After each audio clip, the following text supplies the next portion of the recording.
Hi. I'm fine, thank you. Good morning. Good morning from the UK. Yeah. Yeah, Janet, welcome to the Global Virtual Summit 2025.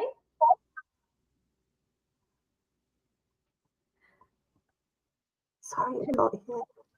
Yeah, before going to the session, I would like to introduce you to our audience, Janet. Right, okay. Yeah, Dr. Janet Young emphasizes the importance of personal intelligence in a world marked by constant change. Through research focused on entrepreneurs, small businesses, she offers key insights into how individuals can better understand and manage their experience. And she advocates a shift towards more human-centered, non-linear approaches to leadership. With a background as a senior academic in the UK universities, she now works as a coach and author. And she publications include her leadership resilience in the digital age and personal knowledge capital, reflecting her ongoing passion for personal development and consciousness. That was a great bio, Janet, and the stage is yours. Oh, thank you. Thank you.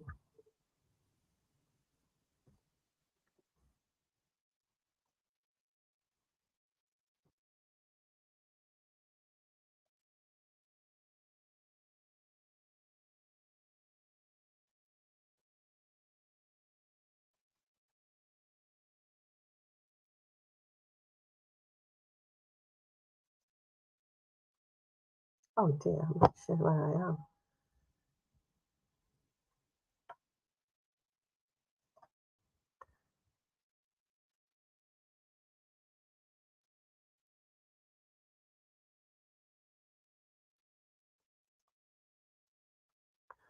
Hello everyone. Sorry for the late start here.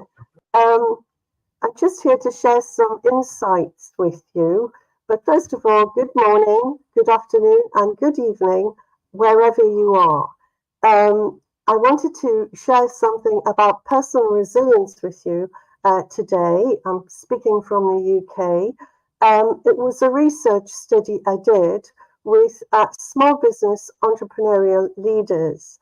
I wrote this up in a book called Leadership Resilience in a Digital Way. I think it's already been introduced, actually. And what I want to do is just share with you some of my insights only on the personal resilience. So let's move forward. Where are we? We talk about the impact of change, and it's described as VUCA, volatile, uncertain, complex, and ambiguity. But quite honestly, right at this moment, it's just so intense. We can hardly breathe, all of us. So we're talking about the impact at the moment of environmental changes, with regards to weather patterns. We're talking about the introduction of artificial intelligence and new technologies, everything that's changed. And right now, everything to do with these sort of global leaders, and all the things that are happening on a daily basis. And quite honestly, we can't breathe, all of us. So understanding and maybe thinking a little bit about personal resilience and how you might tackle this and plan for it is a good idea. Right this moment, we all need it. So I want to differentiate between individual personal resilience, which is what I'm talking about today, versus organizational resilience, which is right across the organization. So we're just looking at what leaders said, small business entrepreneurial leaders said about individual personal resilience. So this is what I'm sharing with you. I think it's a mind, body, and spirit approach. So the perspective is mind, body, and spirit, and it's integral. It's all of it. So we're going to look a bit further. So what is personal resilience? Well, I think it's an intelligence we can acquire. So I'm sort of saying to you, well, if you've got emotional intelligence and you can learn emotional intelligence, I think you can think about and learn personal resilience. So I've called it PRQ, just so that we understand. Well, personal resilience, it's a mystery. It unravels. It's different to all of us. We're all affected at different points by different levels of resilience, in actual fact. But how do we deal with that adversity? How elastic are we? How can we bounce back or bounce forward quickly in all of this? It's both, positive and emotional, but whatever, we all have different backgrounds, so it's unique to all of us. It's all very unique. I do have to say, the first thing you need to do is put your mask on. It's really important. It's just a metaphor. Like when you're on a plane and you're flying on a plane, they say, put your mask on first. And that's what you need to do. So in other words, save yourself first. You can't help someone else if you've run out of oxygen. So you can't help yourself if you're not well. So if you're suffering too much. So first of all, put your mask on. So I think that goes as a first port of call. Okay, here is a quote from one of my creative digital entrepreneurial leaders. And I thought it was quite powerful. So I thought I'd mention this to you. He said, "You don't know what resilience is until you've hit the wall. And everybody can go, yeah, I'm resilient. Really? Are you? How will you deal with that?" It's a bit like asking someone to go and deal with a close death. Until it happens, you've no idea. And then it knocks you sideways. You can prepare yourself, but you know what? It's nothing like the reality. And I think we have to go much, much deeper to get sustainability. So there was lots of quotes, but this was just one. And this leader was describing it linked to a close death. So I thought, wow, that is really, really powerful. And we really need to think about this area of personal resilience in a deeper level. Okay, so personal resilience is both external and it's internal. So we have to go out to reach out and we have to go within. So it's two main elements, in and out.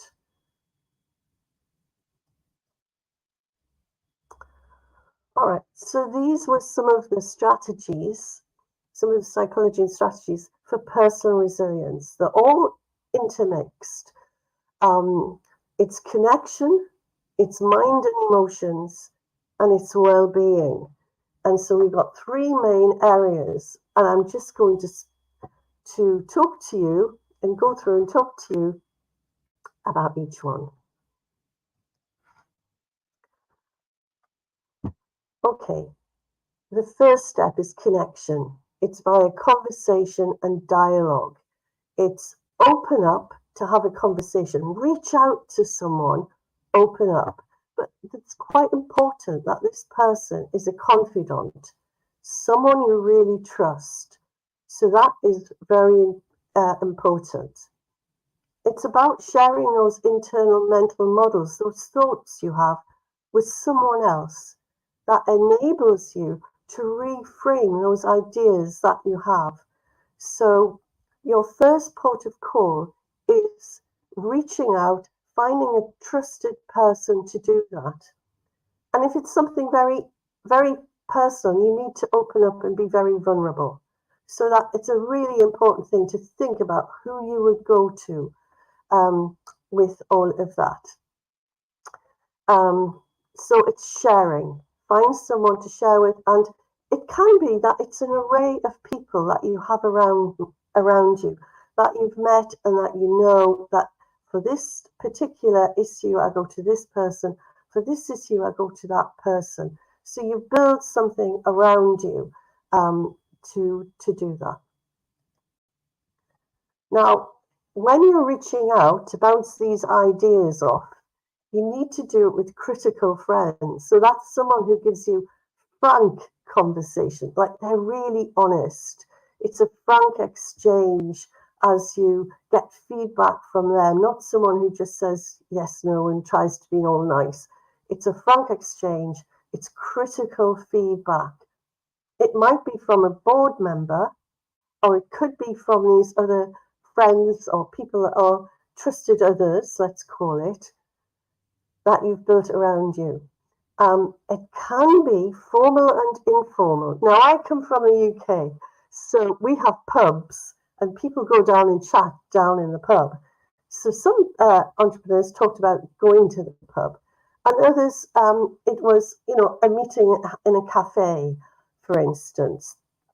But these conversations are formal and informal. In fact, the most highly prized meetings can often be the informal, and certainly informal when you're talking about opening up and having conversation about very important issues and frank exchanges. Well, my question for you is, who do you go to? Who do you go to? Have you sorted that out? Can you think? Have you begun to think about creating that network around you, finding the confidentiality, knowing who you can trust, and who would give you that really frank exchange? Right. So that was the first step. Now, the second step that I want to talk about is thinking about positivity in psychology. It's called positivity. Started from about 2010. It's a whole area in itself. So obviously, I can't talk about that in depth here. I put a little model called the PERMA model there, but it's about all the little tactics you can use to be positive. Like at the end of the day, thinking positively about what went right, rather than what went wrong. Where's the positive in what we're doing? But it's much more, it's deeper than that, obviously. The other one I was bringing in was emotional intelligence, and that is also part of this. So developing your emotional intelligence, it's learned behavior, self-awareness, self-motivation, empathy, social skills, all of that. But the one I think is incredibly important is self-awareness, because self-awareness really links to that resilience. How aware of you are you of your own triggers that you might have? So being self-aware of what's right for you, not anyone else, but for you. All right, I can't go into each one, so I'm just passing it quickly.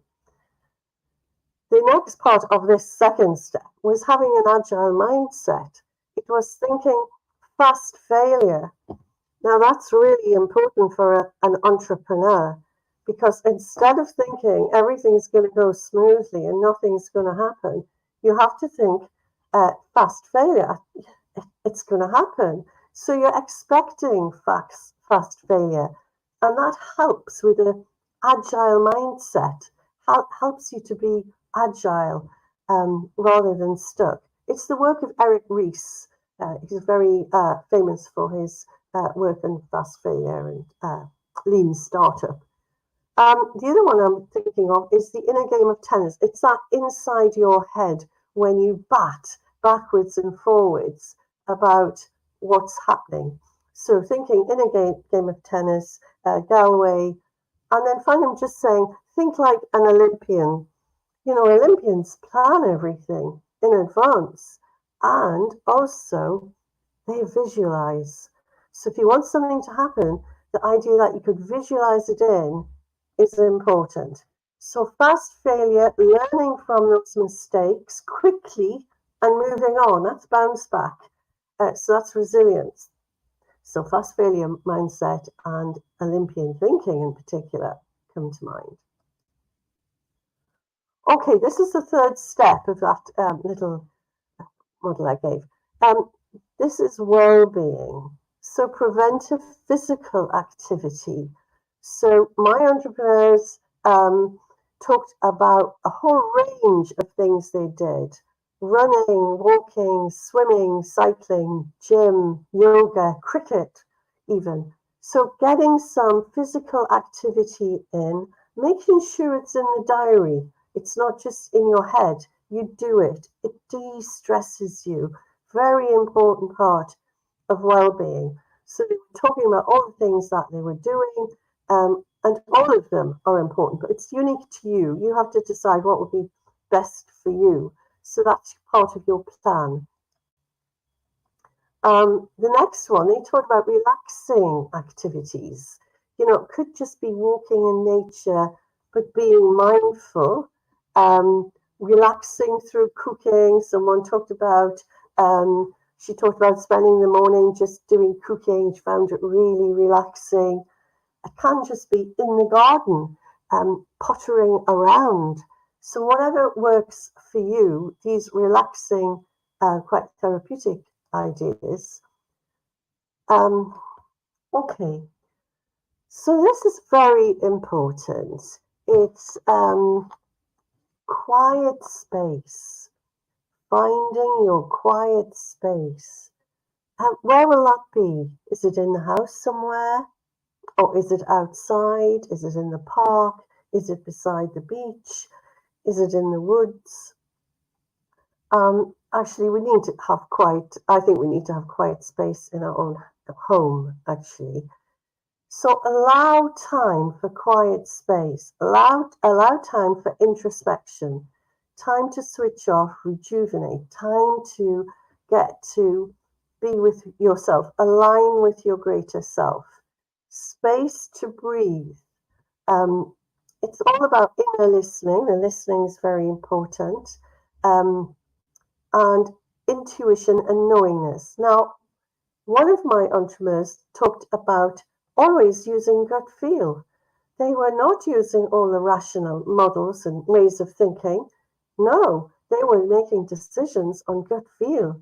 So they were very linked to their intuition and knowingness. Now, I call that knowledge creation. The likes of other people might call it presencing. Sharma calls it presencing. I think it's similar. He talks about listening very carefully as you go down into self. But this is about reconnecting with self. Very, very important. So personal resilience, external, going out in conversation, but then going within, finding out what's right for you. So again, it's unique. My question is, do you have somewhere to go? Is there some space for you to go to? Have you worked that out? What's right for you? I know what I do in the mornings, but what do you do in terms of this? Okay. The other issue here was preventive wellness and therapeutic activities. This was about mindfulness and meditation. Wow. Again, that's a topic on its own. But think about the health benefits we get. It lowers the blood pressure when you do meditation. In fact, I went to something yesterday morning and my blood pressure was much lower. As it happened, I had it taken. So mindfulness and meditation techniques were used by these small business entrepreneurs. Yoga was used to, again, keep calm, reconnect with self. So again, it's about going within. Listening to mindful apps was another one. Going to the spa, taking time out, go to the spa to relax. Putting that in the diary, making sure it was all scheduled in the diary. This is time for me. I need time out. And then some people talked about going on a retreat, respite, taking a few days away, having like respite, time out. When it was necessary, they said they did this. So really important. All of this is important. All right, so coming to the end now, a couple of other things I think is important is music. I mean, music for the spirit. So mind, body, spirit. Here's the music. Uh, they use it in hospitals. They have um, they have music with babies in hospitals. They even have it for the dying. They use music to calm down. Think Mozart. So it's a really important element. It's small compared to everything else, but it's a really healing element. And then we've got humor. The yogis had a great sense of humor. They did laughter yoga and brought it in because yoga, humor is a de-stressor. It really helps to release stress and just help you calm down. So I wanted to put that under there just so that we have an understanding of all of that. All right, so finally, I just want to say, really wrapping it up, personal resilience. Personal resilience is an intelligence you can learn, I think. It's mind, body, and spirit. You have to, if you can think about these three areas: connection, the mind and psychology, and the well-being. And remember that it's unique to you, not to anyone else, but unique to you. And so you need to apply and think of a plan to apply it. I think you should be using your diaries to make sure this is all in. But it's interesting to hear what these entrepreneurs think. What are they doing? What do they think is important? And some of this was coming straight from them. Some things surprised me. But this is just one element of what I looked at. So today I can't do everything. So I just focused on this one. And then finally, when I wrote this up, the leader emerged as a digital sage. So the digital sage had all the creativity. They were the journeyer on a journey. They were the calm leader. They were the authentic leader. They used different styles. I called it the golfer of leadership when appropriate. And all of that. So, yeah, they were the diplomat, for instance. They were ethical. And I think this is really important. We have to keep our ethics. There are so much not good leadership at the moment. Then I don't think we should lower ourselves down to anyone else's ways of operating. We stick to our authenticity in leadership. So this was the calm leader, very calm, deep and calm, and into presencing, into going within, into knowledge creation. Feeling that resilience was from a deep, calm place. And we're all sort of looking for that to reconnect with our real selves, our authentic self, and bring that out. So we're all doing our bit in the world at the moment. So thank you for listening. I think I'm opening it for questions now. I hope you enjoyed that. Thank you.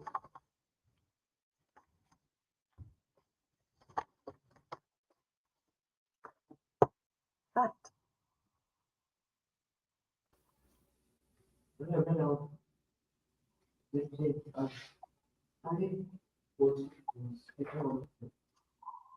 Yes, Dr. 𝐞𝐻𝐿, thank you for your presentation. We are so grateful for your presence here. And we have a few questions from our audience. I would like to ask you one. Yeah. What roles does self-awareness play in the cultivating personal resilience intelligence?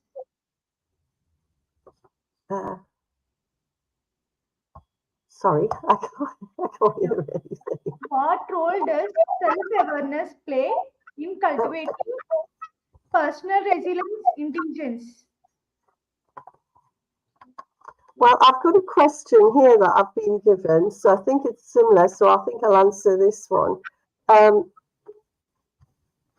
It was what surprising insights about personal resilience come from your study, which I've been given previously, on small business entrepreneurs?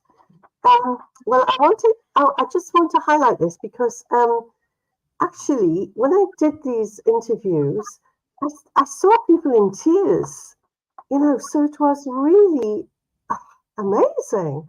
I wasn't expecting that. So I obviously touched on something, a sensitive topic.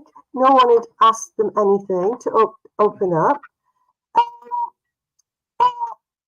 One entrepreneur, I think I've mentioned it, talked about using gut feel for their decision making. Now, this was a millionaire. I wasn't expecting that. I thought, wow, they're using gut feel. They were really deeply into their knowingness or presencing, as you might say. So that was another one.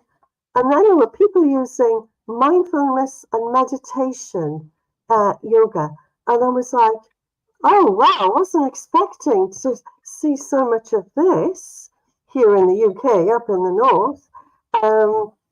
And someone mentioned, this was interesting, someone mentioned suicide. They said people, when they're very stressed, what they should do is detach themselves so the personal and the business are not the same. So if you go down in the business, the personal is completely separate. They're not the same two things. So it's like, don't link failure, because the business is a failure. You're not a failure. And that came out. I thought, wow, that was an interesting one. And another one that was very interesting was one said, if I lost everything, I would just start doing charity work and I'd start again and it's all fine. And then I'd be giving back and I'm happy. So that was another wow. Thank you. Thank you, Janet, for your wonderful answer. Yeah. Please take the backstage and join the next session. Okay. Thank you and bye. Thank you. Thank you. Bye.